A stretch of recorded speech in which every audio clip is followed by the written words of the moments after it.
జై శ్రీరామ్. శ్రీమాత్రే నమః. శ్రీ గురుభ్యో నమః. 2025 సంవత్సరం మార్చి 29వ తారీఖు షడ్గ్రహ కూటమి మీనరాశిలో చోటు చేసుకుంటుంది. ఈ షడ్గ్రహ కూటమి 6 గ్రహాలు మీనరాశిలో సంచారం చేయబోతున్నాయి. అవి వచ్చేసేసి నవగ్రహాల్లో రారాజు అయిన సూర్యనారాయణమూర్తి, అలాగే చంద్రభగవానుడు, వక్రించిన శుక్రాచార్యుల వారు, వక్రించిన బుధ భగవానుడు, రాహుదేవుడు ఆల్రెడీ అక్కడే సంచారం చేస్తూ ఉన్నాడు, మీనరాశిలోనే సంచారం చేస్తూ ఉన్నారు. శనేశ్వరుడు కూడా ఆ రోజు మీనరాశిలోకి అడిగిపోతున్నారు. అంటే ఇక్కడ మకర రాశి వాళ్ళకి ఏలినాటి శని ఎఫెక్ట్ తగ్గిపోతుంది ఈ రోజు నుంచి. అలాగే కర్కాటక రాశి వాళ్ళకి అష్టమ శని ఎఫెక్ట్, వృశ్చిక రాశి వాళ్ళకి అర్ధాష్టమ శని ఎఫెక్ట్. వీటిల్లోంచి ఈ 3 రాశుల వాళ్ళు కూడా బయటపడబోతున్నారు. శనైశ్వరుడు సంచారం గురించి మనం విడిగా మళ్ళీ మాట్లాడుకుందాం. ప్రస్తుతం మనం ఈ షడ్గ్రహ కూటమి 6 గ్రహాలు కాలపురుషుడి కుండలిలో 1000 స్థానంలో సంచారం చేస్తూ ద్వాదశ రాశుల వాళ్ళకి, ద్వాదశ లగ్నాల వాళ్ళకి ఎలాంటి ఫలితాలను సూచిస్తున్నాయి, తీసుకోవాల్సిన జాగ్రత్తలు ఏంటి, ఇవన్నీ మనం ఒకసారి చూద్దాం. వీటి ఎంతటికంటే ముందు రాహుకేతువులు ఇద్దరూ కూడా 12వ స్థానం మరియు షష్ఠ స్థానంలో సంచారం చేస్తున్నాడు. కేతు భగవానుడు షష్ఠ స్థానంలో, రాహుదేవుడు 1000 స్థానంలో సంచారం చేస్తున్నాడు. అంటే కాలపురుషుడి కుండలిలో నుంచి 1000 స్థానమైన మీనరాశిలో సంచారం చేస్తూ ఉన్నాడు. ఈ కన్యా రాశి కరెక్ట్గా చూసుకుంటే కనుక మనకి అంటే మిడ్ ఆఫ్ ద జోడియాక్ షడ్రూపీస్ని సూచిస్తుంది ఈ కన్యా రాశి. రుణ రోగ శత్రుస్థానం అని చెప్తుంది జ్యోతిష శాస్త్రం. ఈ కన్యా రాశిని 6వ స్థానాన్ని, అంటే ఏ రాశికైనా సరే 6వ స్థానం రుణరోగ శత్రుస్థానాన్ని సూచిస్తుంది. అక్కడ కేతు భగవానుడు ఉన్నాడు. యాక్చువల్గా రాహు భగవానుడికి కన్యా రాశి చాలా కంఫర్టబుల్ ప్లేస్, మీనరాశిలో కేతు దేవునికి చాలా కంఫర్టబుల్ ప్రదేశం. వీళ్ళిద్దరూ కూడా దానికి ఆపోజిట్గా సంచారం చేస్తూ ఈ షడ్గ్రహ కూటమి చోటు చేసుకుంటూ ఉంది. 12వ స్థానము మనందరినీ కూడా లిబరేట్ చేసే హౌస్. ప్రతి విషయంలో నుంచి, మనకున్న ఈతి బాధల నుంచి, అంతెందుకు మన సోల్ కూడా లిబరేట్ అవుతుందా లేదా, ఈ బాడీలోంచి ఈ సోల్ ఎప్పుడైతే డిపార్చర్ అవుతుందో ఈ సోల్ ముక్తి పదంలోకి వెళ్తుందా, ఉత్తమ గతిలోకి వెళ్తుందా, అధోగతికి వెళ్తుందా, ఊర్ధ్వలోకాలకు వెళ్తుందా, ఇలాంటివన్నీ కూడా మనం 12వ స్థానం వ్యయభావం నుంచి చూస్తాం. అంటే వ్యయభావం అంటే మొత్తం ఖర్చు అయిపోవడం, డబ్బులు ఖర్చు అయిపోవడం, మన కర్మలు కూడా ఖర్చు అయిపోవడం. అది పుణ్యకర్మలు కావచ్చు, పాపకర్మలు కావచ్చు. ఈ 2 ఖర్చు అయిపోయినప్పుడే మన సోలు ఉత్తమ గతులు చేరుకోవడానికి అర్హత సాధిస్తుంది. అయితే ఇప్పుడు మనకు అది ఇర్రెస్పెక్టివ్ ఈ 12వ స్థానంలో చోటు చేసుకోబోయే ఈ షడ్గ్రహ కూటమి ద్వాదశ రాశుల వాళ్ళకి ఎలాంటి ఫలితాన్ని తెచ్చిపెట్టబోతుందో. ఈ షడ్గ్రహ కూటమిలో ఒక విశేషాంశం ఉంది. ఈ షడ్గ్రహ కూటమి ఒక 2 విశేషాంశాలను సూచిస్తుంది. కన్యా రాశిలో కేతు భగవానుడు సంచారం చేస్తున్నాడు. కన్యా రాశ్యాధిపతి అయిన బుధ భగవానుడు మీనరాశిలో సంచారం చేస్తూ ఉన్నారు. ఆయన వక్రగతిలో ఉన్నాడు. ఇది నీచ స్థానం. మీనరాశి బుధ భగవానుడికి నీచ స్థానం. నీచ స్థానంలో ఉండి వక్రించాడంటే ఇది ఒక ఉచ్చ స్థానాన్ని సూచిస్తుంది. అంటే ఇది ఒక ఎగ్జాల్టేషన్ పాయింట్గా మనకి కన్సిడరేషన్లోకి వస్తుంది. అలాగే ఇక్కడ పరివర్తన యోగం కూడా మీనరాశి అధిపతి అయిన గురు భగవానుడు వృషభ రాశిలో సంచారము, అలాగే వృషభ రాశ్యాధిపతి అయిన శుక్రాచార్యుల వారు మీనరాశిలో సంచారము. ఈయన కూడా వక్రగతిలోనే ఉన్నాడు. ఈయనకి అది ఎగ్జాల్టేషన్ పాయింట్, మీనరాశి ఎగ్జాల్టేషన్ పాయింట్. అక్కడ ఆయన వక్రంలో ఉన్నాడు. సో ఇప్పుడు ఈ గోచార గ్రహస్థితుల రీత్యా ద్వాదశ రాశుల వాళ్ళకి, ద్వాదశ లగ్నాల వాళ్ళకి ఎలాంటి ఫలితాలు రాబోతున్నాయో మనం ప్రతి ఒక్క రాశికి విడివిడిగా ఒకసారి మనం ఇప్పుడు స్టడీ చేద్దాం. మీనరాశిలో పుట్టిన వాళ్ళకి ఈ షడ్గ్రహ కూటమి ఎలాంటి ఫలితాలను ఇస్తుంది. మీ రాశిలోనే ఈ షడ్గ్రహ కూటమి ఏర్పడుతుంది. మీ రాశి కాలపురుషుడి కుండలిలో 12వ రాశి అవుతుంది, వ్యయభావం అవుతుంది. మీకు ఎలాంటి ఫలితాలు ఉంటాయి అంటే, మీ ఇంటికి సంబంధించిన కొన్ని మార్పులు మీరు చూస్తారు. ఇంట్లో చాలా మార్పులు చోటు చేసుకుంటాయి. ఈ మార్పులు మీకు అంటే మీరు ఈ మార్పులను ఎలా అర్థం చేసుకోవాలో కూడా మీకు అర్థం కాదు. బట్ మార్పులు అయితే జరుగుతూ ఉంటాయి. అవి మీకు హర్టింగ్ అంటే ఇబ్బంది పెట్టే విధంగా ఉండవు. జస్ట్ అలా సాక్షిభూతంగా చూస్తూ ఉంటారు. మీరు వివాహ ప్రయత్నాలు చేస్తూ ఉంటాయి. ఈ సమయం చాలా అనుకూలమైనది.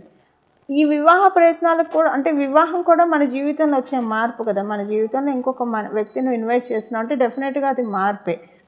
ఇది కూడా మీకు అర్థం కాదు. మీరు తీసుకునే నిర్ణయం కరెక్టా, లేదా మీ ఇంట్లో వాళ్ళు తీసుకునే నిర్ణయం కరెక్టా కాదా, కొంచెం కన్ఫ్యూజన్స్ ఎక్కువగా ఉంటాయి మీనరాశిలో పుట్టిన వాళ్ళకి. టోటల్గా చెప్పాలంటే కన్ఫ్యూజన్స్తోనే ఉంటుంది. మీ కన్ఫ్యూజన్ అలానే ఉంటుంది, బట్ అన్నీ ఆటోమేటిక్గా జరుగుతూ ఉంటాయి. అంటే కన్ఫ్యూజన్స్లోనే నిర్ణయాలు తీసుకుంటారు, అవి చక్కగా ఫలవంతం అవుతాయి. మీరు జాగ్రత్తగా ఉండాల్సిన విషయాలు ఏవైనా ఉన్నాయి అంటే అది మీరు మీ ఇరుగు పొరుగు వాళ్ళతోటి కొంచెం జాగ్రత్తగా ఉండాలి. అంటే మీ ఇంటి చుట్టుపక్కల వాళ్ళు కావచ్చు, లేదా ఆఫీస్లో అయితే ఆఫీస్లో కొలీగ్స్ కావచ్చు, వ్యాపారస్తులు అయితే కనుక మీ వ్యాపారస్తులతోటి కొంచెం ఇబ్బందులు తలెత్తుతాయి. ఈ విషయంలో కొంచెం జాగ్రత్తగా ఉండాలి. అలాగే మీకు స్వల్పంగా ఆరోగ్య సమస్యలు వస్తాయి. స్వల్పంగా ఆరోగ్య సమస్యలు అంటే ఏ విషయంలోనంటే జస్ట్ ఒక చిన్నగా స్టమక్ ఏక్ రావడం కావచ్చు, లేదా గ్యాస్ట్రిక్ ట్రబుల్ రావడం కావచ్చు, ఇలాంటివి ఏవైనా వస్తాయి. తర్వాత అవి సెట్ అయిపోతాయి, అంటే నార్మల్గానే సెట్ అయిపోతాయి. హెల్త్ ప్రాబ్లం ఈ విషయంలో మాత్రమే మీకు వర్తిస్తుంది. మీకు మీ తండ్రి గారికి ఏమన్నా మనస్పర్ధలు ఉంటే అవన్నీ కూడా సమస్య పోయి చక్కగా రిలేషన్ ఏర్పడుతుంది. మీకు మీ పై అధికారులకి సరిపడక మీరు ఇబ్బంది పడుతూ ఉంటే ఇలాంటి విషయాల్లో కూడా మీకు అనుకూలతలు చాలా ఉంటాయి. మీ పై అధికారులతోటి చాలా మంచి టైం మీరు స్పెండ్ చేస్తారు. మీకు గుర్తింపు గౌరవం బాగా వస్తాయి. మీరు చేసే వర్క్లో మీకు గుర్తింపు గౌరవం చాలా బాగా వస్తాయి. ఇది మీనరాశిలో పుట్టిన వాళ్ళకి ఈ షడ్గ్రహ కూటమి ఇచ్చే ఫలితాలు. చూశారు కదండి, ఈ షష్టగ్రహ కూటమి మీ రాశి వాళ్ళకి ఎలాంటి ఫలితాన్ని అందజేస్తుందో. ఇప్పుడు మనం దీనికి చేసుకోవాల్సిన పరిహారం, ఏ పరిహారం చేసుకుంటే ఈ షడ్గ్రహ కూటమి యొక్క బ్యాడ్ ఇంపాక్ట్స్ మనకి రాకుండా, అలాగే ఈ ఎప్పుడైనా సరే ఒక 2 గ్రహాలు కలిస్తే యోగం, 3 గ్రహాలు కలిస్తే యోగం, 4 గ్రహాలు కలిస్తే యోగం. ఎప్పుడైనా యోగాలు ఎలా ఏర్పడతాయి? ఒక గ్రహానికి ఇంకొక గ్రహానికి ఏదో ఒక రకమైన కనెక్షన్ ఉంటేనే యోగం వస్తుంది. కొన్ని గ్రహాలకు అసలు ఏ గ్రహంతో కనెక్షన్ లేకపోయినా కూడా యోగం వస్తుంది. అది ఎలాంటి వాళ్ళకు వస్తుందంటే మనకి వృషభ రాశి వాళ్ళకి, తులారాశి వాళ్ళకి, అలాగే కర్కాటక రాశి వాళ్ళకి, సింహరాశి వాళ్ళకి, మకర కుంభరాశుల వాళ్ళకి. ఇప్పుడు వృషభ రాశి వాళ్ళకి, తులారాశి వాళ్ళకి శనిశ్వరుడు ఒక్కడు చాలు, ఏ గ్రహంతో సంబంధం లేకుండా పరిపూర్తిగా రాజయోగాన్ని ఇచ్చేస్తాడు. అలాగే కర్కాటక రాశి, సింహరాశి వాళ్ళకి మంగళ ఒక్కడు చాలు, అతనికి ఏ గ్రహంతో, మంగళకి ఏ ప్లానెట్తో సంబంధం లేకపోయినా పరిపూర్తి రాజయోగాన్ని ఇస్తాడు. మకర కుంభరాశుల వారికి శుక్రాచార్యులు ఒక్కడు చాలు, ఏ గ్రహంతో సంబంధం లేకపోయినా పరిపూర్తి రాజయోగాన్ని ఇస్తారు. అదే వాళ్ళు కూడా ఇంకొక గ్రహంతో కలిస్తే ఈ యోగం అనేది మరింత పటిష్టమవుతుంది, మరింత బలోపేతం అవుతుంది. ఇప్పుడు ఈ యోగాన్ని మనం పటిష్టం చేసుకోవడానికి ఏ రకమైన పరిహారం చేసుకోవాలో ఇప్పుడు మనం చూద్దాం. షడ్గ్రహ కూటమి స్టార్ట్ అయిన 29వ తారీఖు మనకి షడ్గ్రహ కూటమి ఉంటుంది. ఈ రోజు మొదలుకొని ఒక 11 రోజులు లేదా 21 రోజులు ప్రతిరోజు కూడా మీకు వీలైతే హనుమంతుడు ఆలయానికి వెళ్ళి అక్కడ ఒక 41 సార్లు ప్రదక్షిణం చేసి 41 సార్లు హనుమాన్ చాలీసా చదువుకుంటే చాలా మంచి సత్ఫలితాన్ని ఈ షడ్గ్రహ కూటమి తెచ్చిపెడుతుంది. ఉదాహరణకి మీ ఇంటి దగ్గర ఆంజనేయ స్వామి వారి గుడి అందుబాటులో లేదు, ఉదాహరణకు ఒకవేళ అందుబాటులో ఉన్న మీ టైం బిజీ వల్ల మీరు 21 రోజులు కంటిన్యూగా వెళ్ళలేకపోతూ ఉన్నారంటే 21 రోజులు మీ ఇంట్లో అయినా సరే ప్రతిరోజు స్నానం చేసిన వెంటనే హనుమాన్ చాలీసాని ఒక 11 సార్లు మీరు చదువుకోవాలి. ఖచ్చితంగా 21 రోజులు ప్రతిరోజు క్రమం తప్పకుండా 11 సార్లు రిపీటెడ్గా హనుమాన్ చాలీసాని చదువుకోవాలి.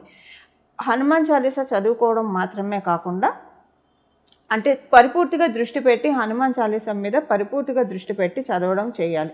ఇలా చేయడం వల్ల ఈ షడ్గ్రహ కూటమి యొక్క నెగిటివ్ ఎఫెక్ట్స్ అన్నీ కూడా ఆయన తోకతో జాడించి కొడతాడు. అలాగే దీనివల్ల వచ్చే యోగాలన్నింటినీ కూడా ఫిల్టర్ చేసి మనకు అందిస్తాడు, అంటే మనల్ని ఆశీర్వదిస్తాడు. ఆయన ఆశీర్వాదం, భగవంతుడి ఆశీర్వాదం ఎప్పుడైతే మనకు వస్తుందో అది ఒక వరం. భగవంతుడి ఆశీర్వాదం అంటే మనకి జీవితంలో లోటు ఏముంటుందో చెప్పండి. అలా మనకి ఆంజనేయ స్వామి వారి చరణాలను ఆశ్రయిస్తే అలాంటి సత్ఫలితాలను ఉంటుంది. అలాగే మార్చి 29వ తారీఖు నుంచి ప్రతిరోజు కూడా శ్రీరామ భక్తాయ హనుమతే నమః, శ్రీరామ భక్తాయ హనుమతే నమః, శ్రీరామ భక్తాయ హనుమతే నమః, శ్రీరామ భక్తాయ హనుమతే నమః అని ఈ నామాన్ని సర్వకాల సర్వావస్థలు అంటే మీరు ఏ పని చేస్తున్నా సరే ఈ నామాన్ని జపించుకోవచ్చు. మీరు ఉదయాన్నే కొంచెం స్నానం ఆలస్యంగా చేస్తున్నా ఈ నామాన్ని జపించవచ్చు. రాత్రి పడుకునేప్పుడు ఈ నామాన్ని జపించవచ్చు. మీరు ఏ పని చేస్తున్నా ఈ నామాన్ని జపించవచ్చు. మీరు బాత్రూమ్కి వెళ్ళినప్పుడు తప్పించి ఇంకా మిగతా సమయాలు మొత్తం కూడా ఈ నామాన్ని చక్కగా జపించవచ్చు.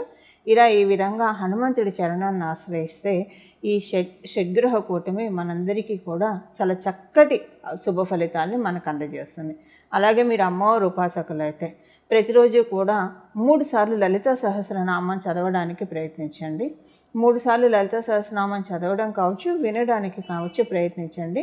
ఇలా 3 సార్లు లలిత సహస్రనామం చదవడం వల్ల లేదా వినడం వల్ల కూడా చాలా చక్కటి సత్ఫలితాన్ని, ఎందుకంటే అమ్మవారు మనకి ఈ సమయంలో అంటే మన జన్మ కుండలిలో కనుక ఏదైనా మీ జన్మ జాతకంలో మీనరాశి సంబంధించిన ఎఫెక్ట్స్ ఏమన్నా ఉంటే, అలాగే ఇప్పుడు మనం తెలుసుకున్న ఈ షడ్గ్రహ కూటమి, ఈ షష్టగ్రహ కూటమి, ఈ 6 గ్రహాలు ఏమన్నా మీ జన్మ జాతకంలో సరిగ్గా లేకపోతే, బలోపేతంగా లేకపోతే లలిత సహస్రనామం ఈ సమయంలో 3 సార్లు చదవడం వల్ల ఆ షడ్గ్రహ కుటుంబంలో ఉన్న గ్రహాలన్నీ కూడా మన జన్మజాతకంలో బలోపేతం చేసుకోవడానికి చాలా చక్కగా అమ్మవారు దీవిస్తారు. ఇందులో ఏమాత్రం సందేహం లేదు.